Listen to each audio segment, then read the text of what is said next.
You want to see something? Look at that. That, my friends,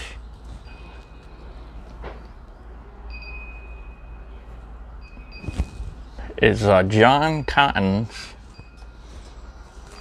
double pressed Virginia.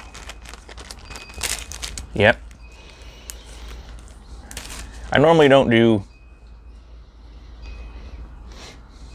a first impression, if you will, or a review on a tobacco that I haven't had numerous times, that I know one way or the other.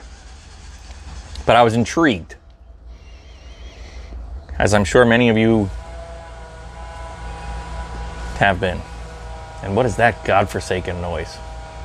Well, I'm gonna just keep rolling with it, because I gotta do videos when I have time to do videos, and apparently someone needs to do whatever they're doing when they need to do it. So I apologize. Hopefully, because I don't use the mic built into the cell phone, it won't be that big a deal. That's my hope here. I've had some pretty good luck with this mic, so I'm gonna just keep on rolling. But I digress. Housekeeping too. Oh my God, I'm not smoking in a mirror. No, I'm not. This is my Savinelli year 2000. Savinelli 2000 pipe of the year. And I love this. I love it for flakes, and crumbles and crumble cakes and broken flakes and whatever you want to call it. And so let's start with that John Cotton's double pressed series. There's two of them. There's the Virginia and there's the Kentucky. And you'll read about it, and we took the tobacco, we pressed it, we sliced it into flakes, and then we took it and broke it up and we pressed it all again into a crumble cake. So that's how you get double pressed. Good for you. But what does that mean for me, the smoker? Is my, was my thing. I don't care if you triple press it. I don't care if you quadruple press it. I don't care if you tell me it's pressed with a mirror or mirror blocks. Well, maybe I do. I don't know. But you get what I'm saying.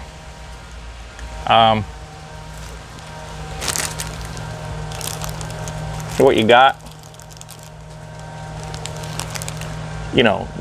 not too far off from your typical broken flake.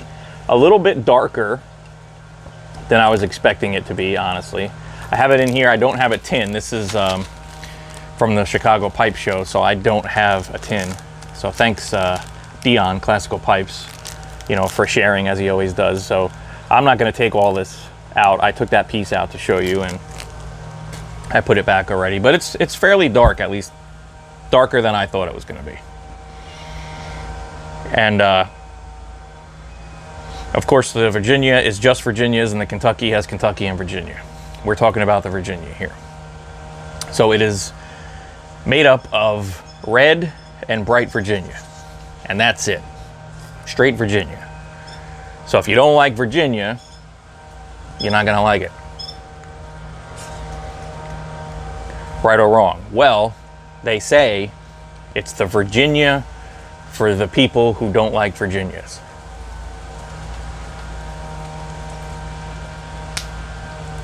I don't know what the hell that's supposed to mean either. As far as I'm concerned, it's down to the nitty gritty. The stuff is anywhere between on sale. I've seen it, I guess, since it's just started now, like $13.99 or $12.99 a tin, and I've seen it for $15.99 a tin. So if you're going to charge me between $13 and $16 a tin, what am I getting? Okay, and that's really my point here. I'm not going to tell you this tobacco is terrible. I'm enjoying it right now out here as it starts to. The skies have just opened and it is raining. Oh yes, it is coming down. I'm not going to tell you it's terrible, but I'm not going to tell you it's out of this world and you need to get it either.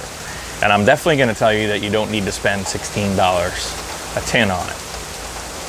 Now, I know that might sound harsh or whatever, but for 1.75 ounces of tobacco, do the math, right? One might consider when you start getting above the $4 and $5 an ounce mark on certain stuff, it's really got to be worth it. There's a blend, for instance, that I just got in the mail that I was willing to pay $6 an ounce for. And that's because I've had it. I think it's fantastic. And it's something that I want to have, you know, to cellar in a jar and enjoy years from now. But do I think that right now this tobacco is worth that kind of money? I don't.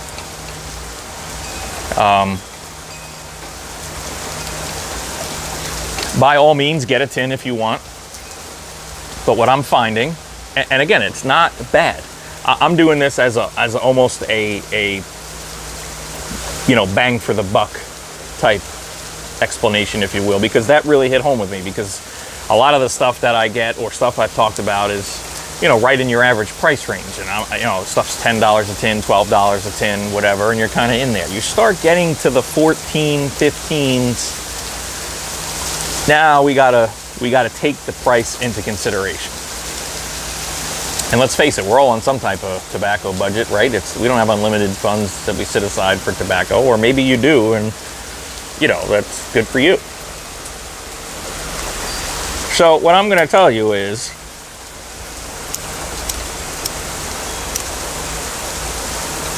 sorry, that this is an enjoyable smoke. It is a mild to the medium side of mild blend. So it's just about medium. And I do get some of the sweetness of the red Virginia. I get that Virginia note of, you know, everything tastes like hay, right? Or everything's grassy. I'm tired of those explanations just because that's all you hear. And I can't say I can come up with something better, which obviously I haven't yet because I'm still trying to figure it out. But it's got your typical Virginia notes, okay? But they're backed off a little bit. So maybe when they say the Virginia, for the people who don't like Virginias or don't smoke Virginias, that's why they said it. Now, I know the claim is that the double pressing has attributed to that. I can't tell you if that's fact or fiction. I gotta be honest with you. I'm not an expert, I don't blend tobacco. I can't tell you that if they didn't give this to me in its flake form, or its broken flake form, from the initial press and then into flakes and sliced and broken, that I would be able to tell the difference, because now they packed it again, they pressed it a second time to make it a crumble cake. I cannot tell you that, because how am I gonna get my hands on it before it was double pressed? I'm not, right? Because it's called double pressed Virginia. So with that, I will caution you that if you want a full-bodied Virginia smoke, this is not it.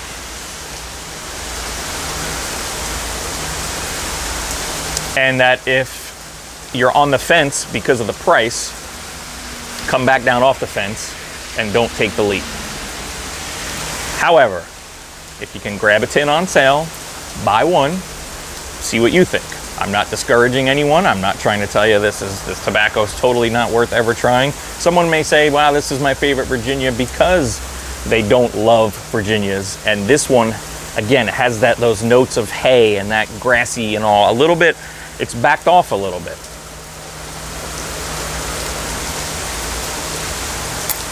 I guess the word is the sharpness, okay? You know, let's say it was a beer and it was an IPA. And I told you the IBUs were 100 plus. Well, if you don't like bitter stuff, you're out, right? But if I told you I got this great IPA that's a little crisper and cleaner, it's only like 35 to 45 IBUs, which is the bitterness, you might say, well, that might be my intro to IPAs. So this will be your intro to Virginias if they've always been too harsh for you. It comes at a price though, and that is something I wanted to make clear. Again, I'm enjoying it. I think it's a good smoke. I'm glad that much. And I don't know, honestly, if I would buy it again, because I do smoke Virginias, and I've got my fair share of lighter Virginia flakes and stuff. So why do I need to add another one when here's the main thing, and I'm glad I just thought of that. Why do I need to add another one when I've already got so many that I like and pretty much taste just like this? So what I'm going to say is this isn't anything you haven't tasted before. And don't go by me with all the relighting and tamping, because it's pouring rain out here, it's windy, and I just keep talking, and you know that totally affects. If I was just sitting here sipping it, it would be fine. And so I've gone on 10 minutes or more already. So I'm going to leave you with that. You've probably got something that tastes like this. It's not that much different from anything else in this mild to just about medium Virginia category, except the fact that maybe there's a little bit less of that hay grassy note. That is it. So there's the difference, and I hope that helps you make a decision. And again, if you can try a sample from someone, that'd be your best bet, in my opinion.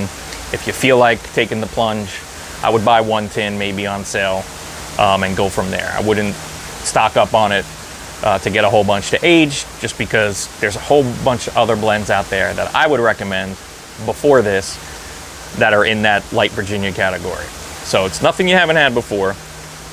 Just because it said the double pressed, that's going to make you say, yes, that is something I haven't had before. Agreed. I've never had a double pressed tobacco either. However, I have had tobacco that tastes like this. So it's not that much different from everything else in the category. And is it worth it as far as the price goes? I gotta leave that to you, for you to decide. And the last thing I'll say is, for as dark as it looks, again, a nice deep chocolatey dark brown there. I was thinking it would have a little bit more kick to it, nicotine wise, body wise, and even flavor wise, right? But you don't get it. Probably the second pressing takes that away. So there you have it. That's what I think of John Cotton's Double Pressed Virginia. And I hope that helps you guys. All right, this is WizzD. Till next time, peace out.